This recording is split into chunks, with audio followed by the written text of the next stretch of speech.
My friend Barb and I rode from Victoria, British Columbia to Sturgis, South Dakota. This is the first video of our trip, riding through Washington State. Taking the scenic route, we took the Washington State Ferry from Sydney, British Columbia to Anacortes, Washington. Here are our bikes on the front of the ferry. I find this the easiest ferry to get on and off Vancouver Island.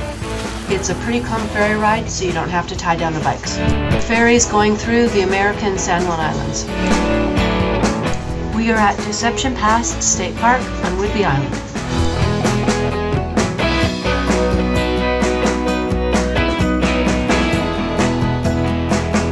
Now at Oak Harbor.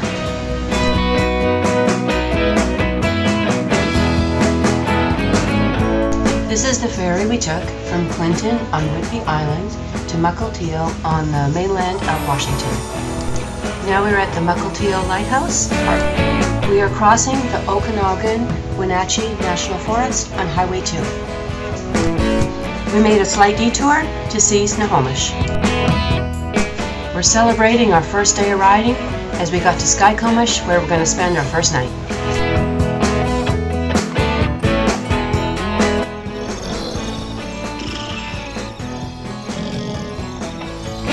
Early start the next morning, not too long after sunrise.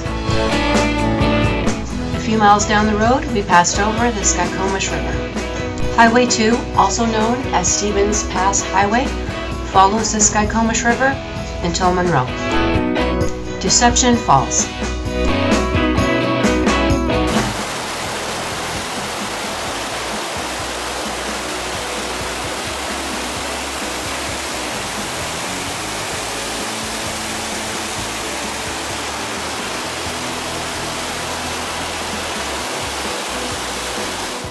The falls are a short walk from the parking lot and definitely worth a stop to see.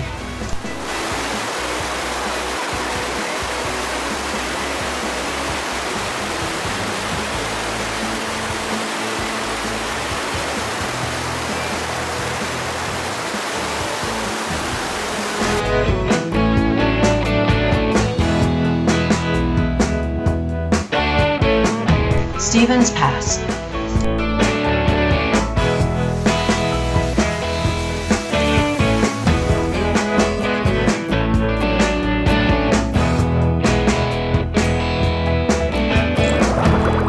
Swiftwater Picnic Area, which is on the Wenatchee River.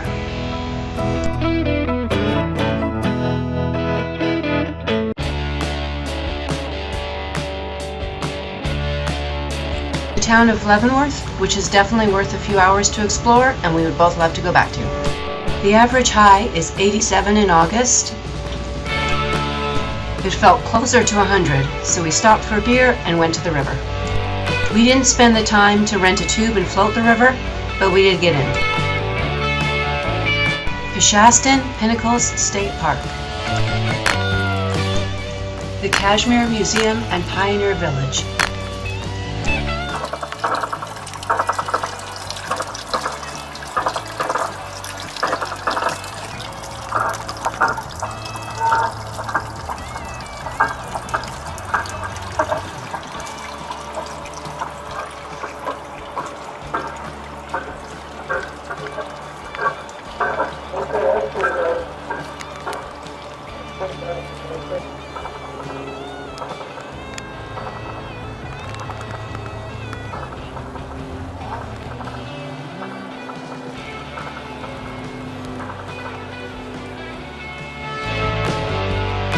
The museum has a large indoor area with exhibits, as well as a village outside with many historic buildings. We stopped for the night in the town of Waterville. Perfect timing to get some food just before the restaurant closed and enjoy the city pool as the sun was setting. Early morning on Highway 2.